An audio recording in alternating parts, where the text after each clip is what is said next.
इस वक्त मरी में ये हाल है।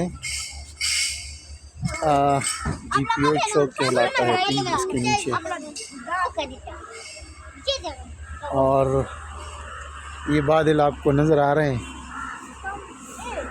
जो बुरहान साइड, तब PC बुरहान, उधर ये मनाजिर नहीं थे, उधर तो बादल बिल्कुल नहीं थे, और यहाँ पे इस तरह के बादल होते हैं। ये लोग आ और जा रहे हैं,